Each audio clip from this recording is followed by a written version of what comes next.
All right, now it's time to get the masseter in there. And what we want to be looking at this round is the masseter.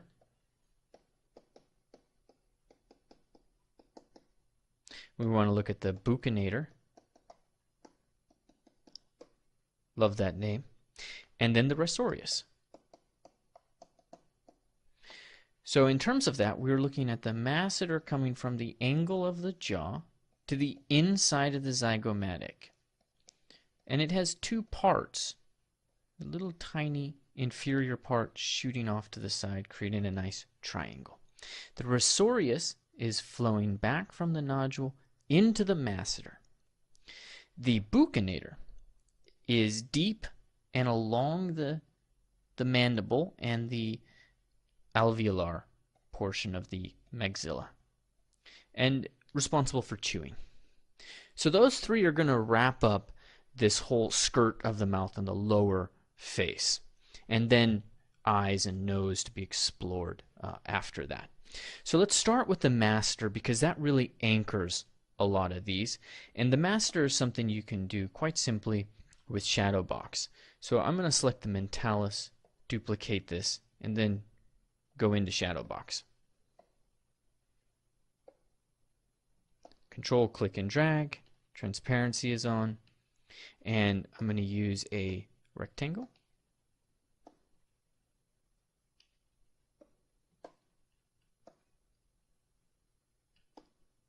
And we'll keep it real simple. I don't want to make it too dramatic or complex of a form at this stage, because I really would prefer to have simple topology. It is going to have some thickness. You know, you can tell from the marker in the back, you know, we're actually talking about 17 millimeters is one of the standard numbers that you'll hear. Drop out of shadow box.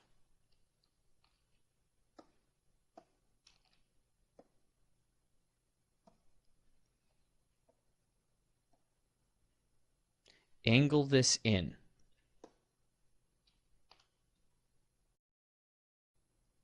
Okay, nice and positioned. Let's just rotate that a little bit more. There we go.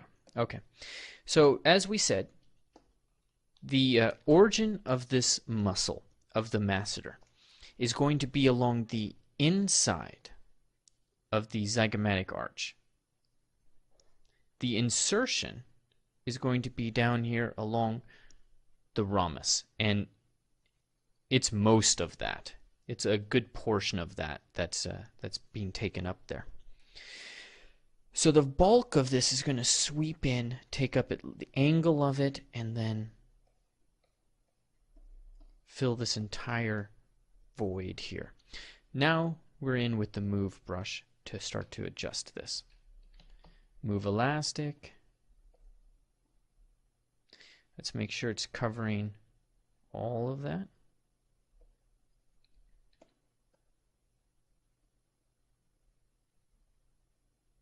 And I'm going to make sure that it's up in the inside of that zygomatic arch and coming all the way back.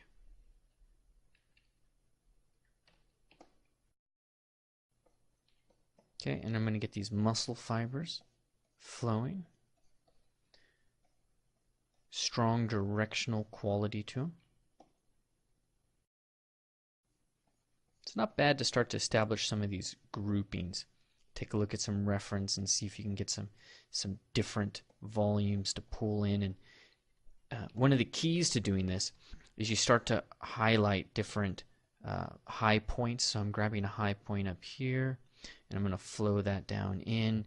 And I know that there's a portion here that's much smaller, so I'm going to just use a clay buildup. Push that in.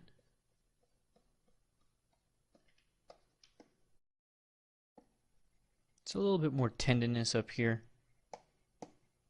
as it gets close to the zygomatic.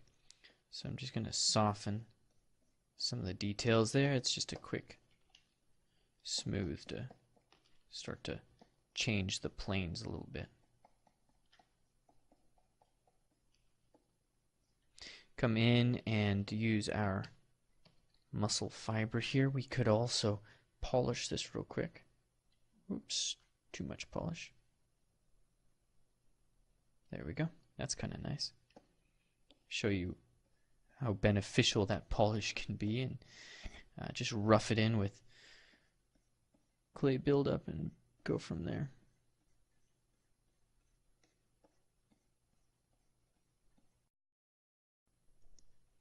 Now that looks like a really large jaw. That mandible is, or the masseter is on the pit bull side of things. So don't let that mistake happen to you. Come in and adjust this. There's skin thickness, there are glands. There's a lot of stuff happening in there that's adjusting that thickness. The masseter is only going to be part of that equation. Okay, turn perspective on so we can feel a little bit better about that. And now the next thing we need to do, in my opinion, is look at the buccinator and get that guy correctly placed, and then put the rasorius right over the top. And to get the buccinator, why don't we just use the masseter? We'll duplicate that, move it down, rename it,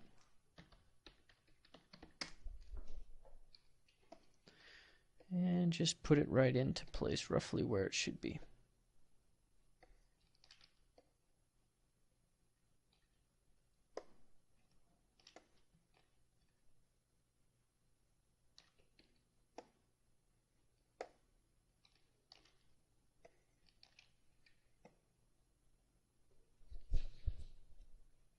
I'm going to make it a little bit thinner. There we go. Okay. So what are the origins? What are the insertions? Maybe we should get those clear before we go too far forward. So the origin of this, the origin of the buccinator is going to be along the back or the molar side, deep in there above the first and the second molar and the premolar, the second premolar that is, and a band that is stretching between them. So this is going to be the origin of them, and then the insertion is going to be right into the nodule at the side of the mouth. So the muscle fibers are all going to be pulling in just like that. So perfect for our buccinator here. Already half set up for us.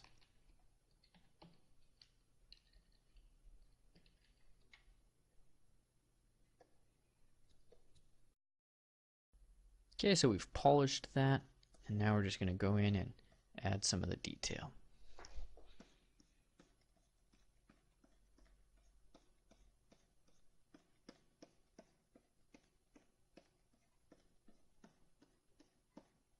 Alright, and the next muscle, the rasorius, can be pulled right from the buccinator as well. Duplicate it, move it down, rename it.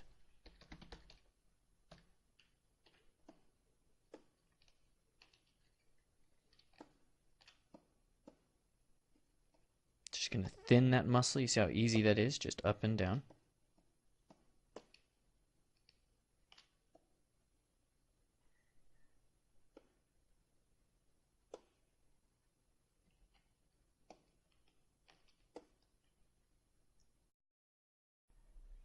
Okay, we're going to have this originate on the outside of that masseter, overlapping it, and inserting right into that nodule above the buccinator.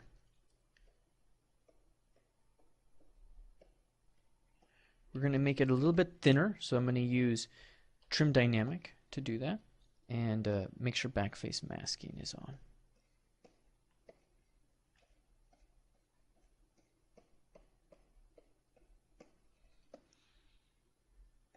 There we go.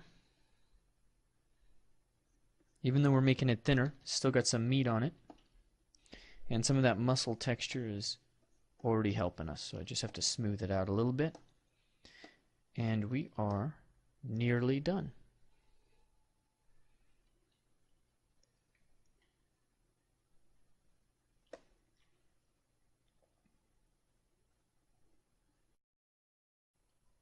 Okay, looks pretty solid. Next item up for discussion is the eyes and the nose.